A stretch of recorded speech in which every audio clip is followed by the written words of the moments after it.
So I know other than the obvious body modifications, it looks like kind of a stock wrecker, but let me tell you, it's not. Oh, hi there. Welcome to BSF Recovery Team. We need to get this figured out. Off comes the tape, and if we put a tab there, that makes kind of a loop in the brake line. We put a tab there, that brings it up a little bit. So, this ought to work. Yeah, let's see what size hole we got to drill. 612. That should be about a 5/8 hole.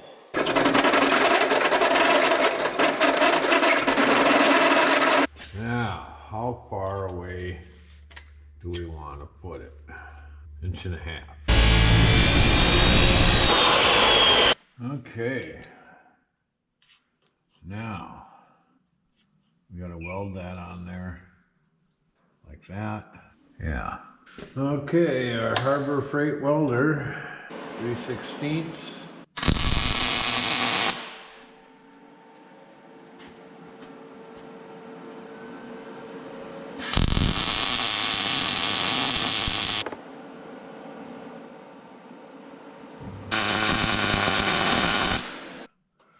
All right. Yeah, that'll work good. Enough slack. Yeah. Now we duplicate it on the other side. 1.5 inches.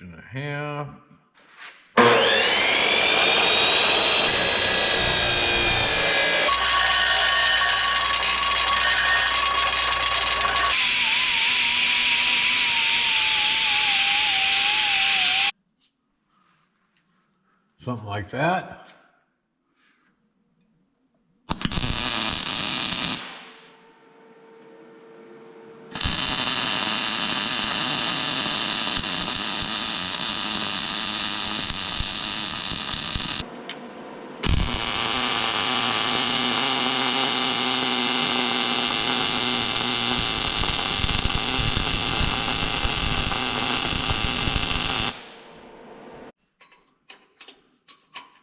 Like that. Now we got to find some clips to hold those in. I could go buy them, but that would require a trip to town. And, you know, this thing is nickel and diamond me to death. We'll see if we can find some. Well, I can't find any of them anywhere. Looks like we're going to make a trip out back.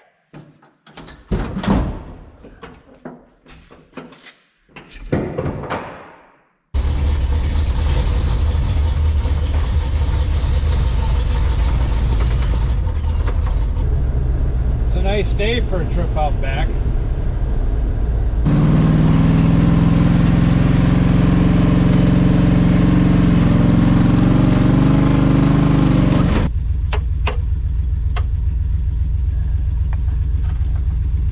There's one.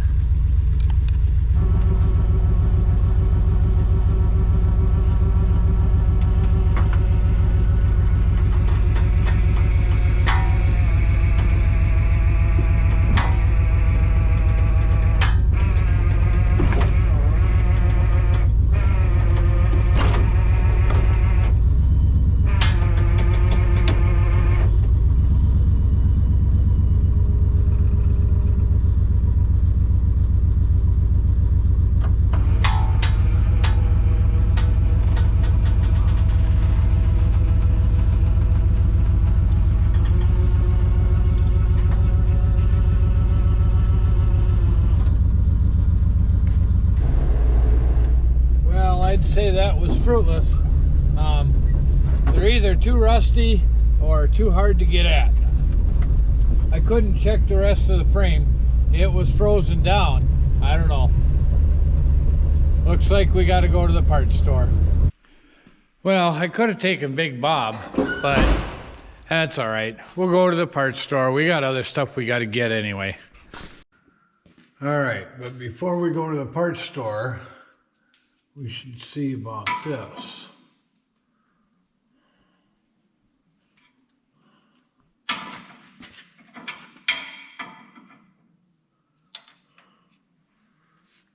Yeah, that'll work. Gotta drill that hole bigger. 5/8.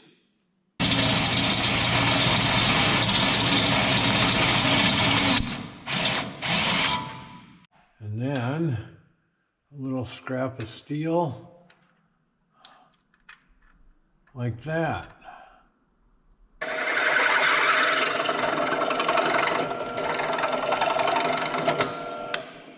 Not bad for eyeballing it.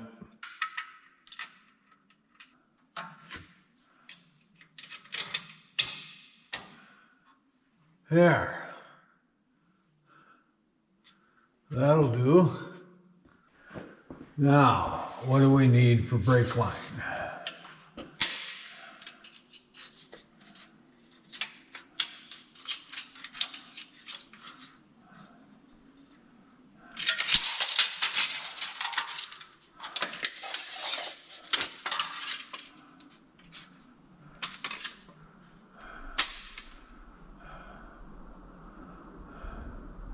About 31 inches,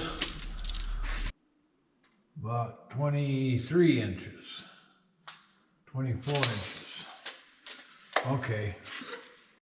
Okay, we're getting a list together for the parts store next time we're in town.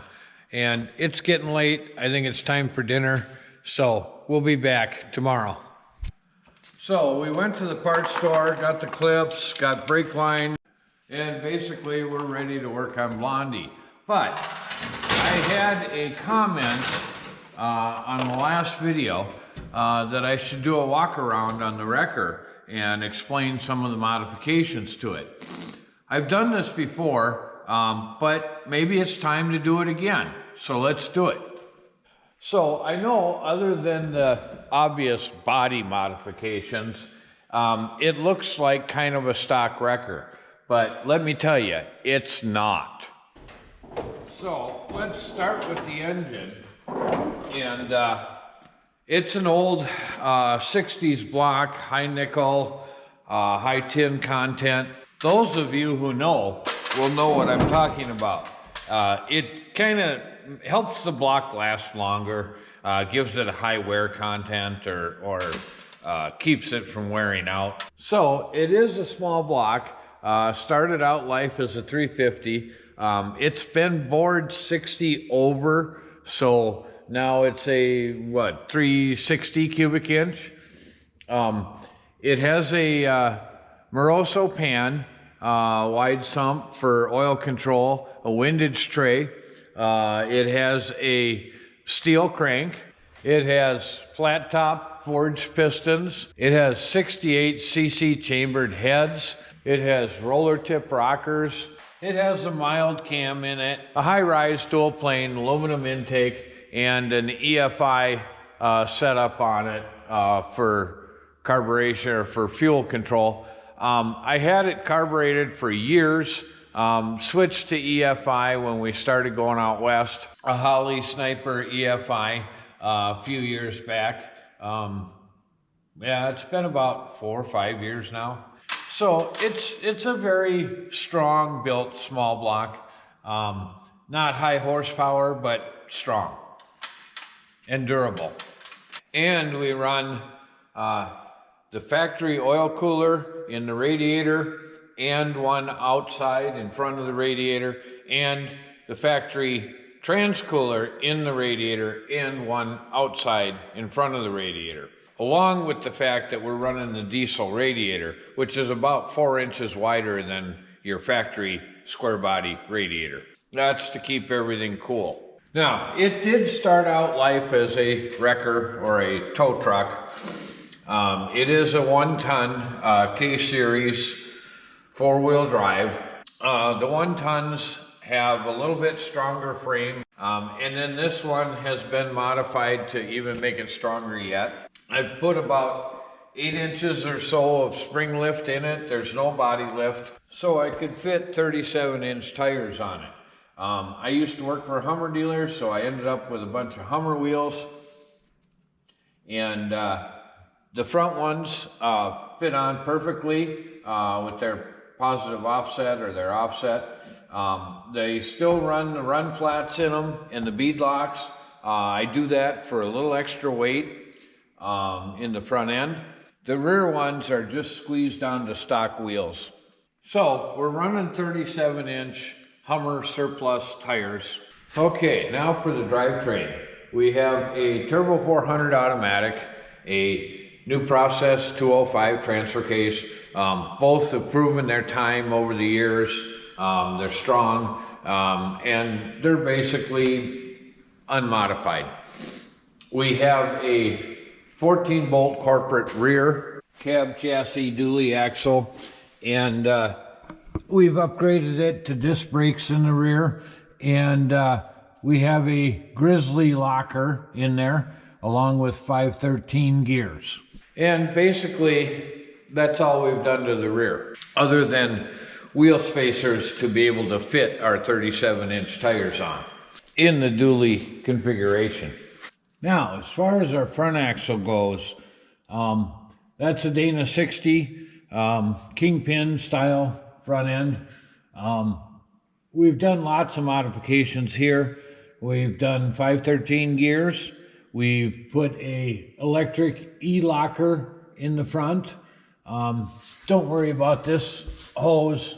This is just a vent line that popped out. Anyway, like I said, we have 513 gears in there. We've done a high steer crossover setup with PSC hydraulic assist steering. So the electric locker in the front, that was a major upgrade. I really like that. And the hydraulic steering, that's a must. Now for the wrecker setup. It's an old Nomar wrecker setup. They don't make them anymore. They used to be made, I think, in Iowa. But anyway, it's an old Nomar wrecker setup. It has a hydraulic winch that runs off an engine-driven hydraulic pump with an electric clutch. I really like that setup because that gives me the ability, no matter how slow I'm going through the trail, that my hydraulic pump is running at engine speed, not at drivetrain speed.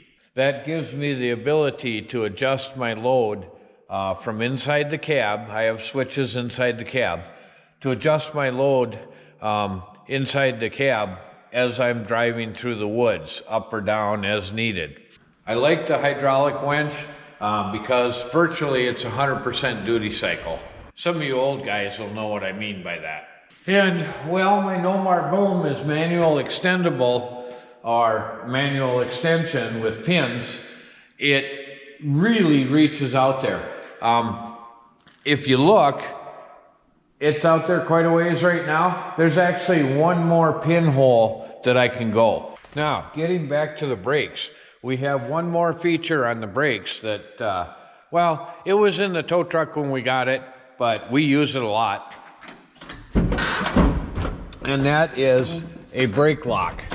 So we step on the brake pedal, we pull this knob, and it locks brake pressure onto our brakes.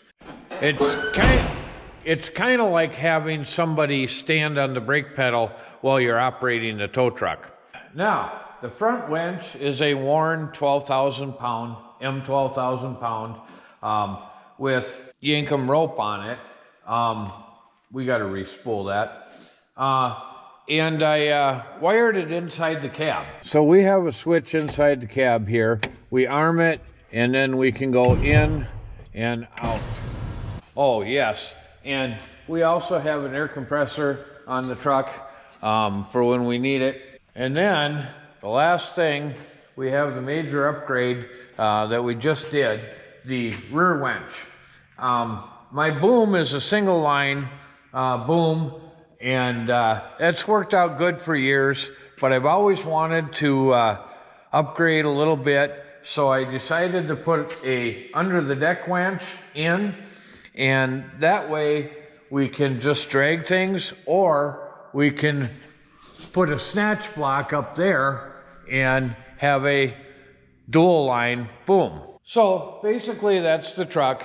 Other little modifications like this little hook here, things like that we put on as we figure out whether we want them or not. But basically that's the truck. So there you go, that's the rundown on the wrecker.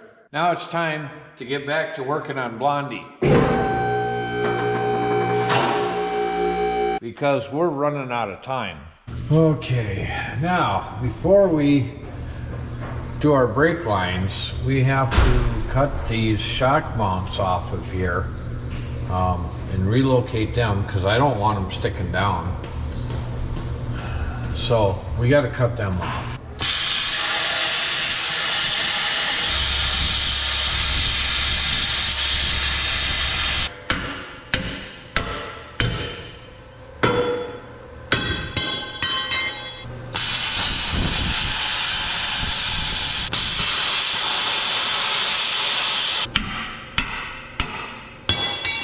Lots of grinding.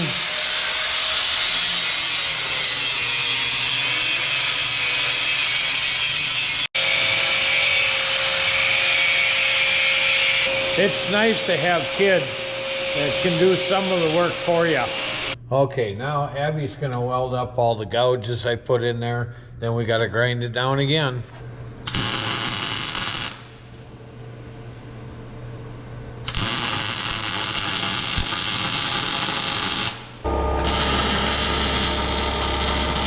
More grinding.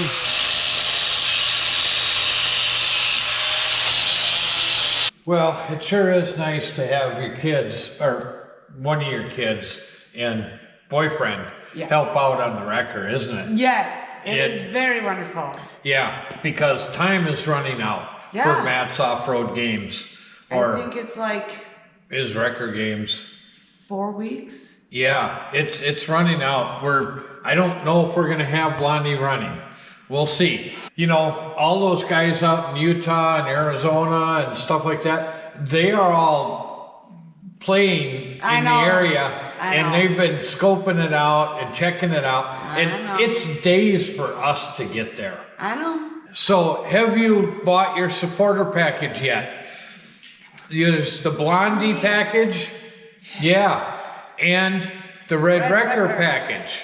So go to our website, bsfrecoveryteam.com, and get your supporter package today. Yes. And always, you guys remember, even if it's just a shirt, sticker, hat, whatever, everything helps us. If it wasn't for you guys, we couldn't do this. That's right. If it weren't for you guys, we wouldn't be doing this at all. No, we couldn't. So thank you. Thank you guys so much, and make sure you be safe out there when you're wheeling, and maybe we'll see you in the woods. Yes.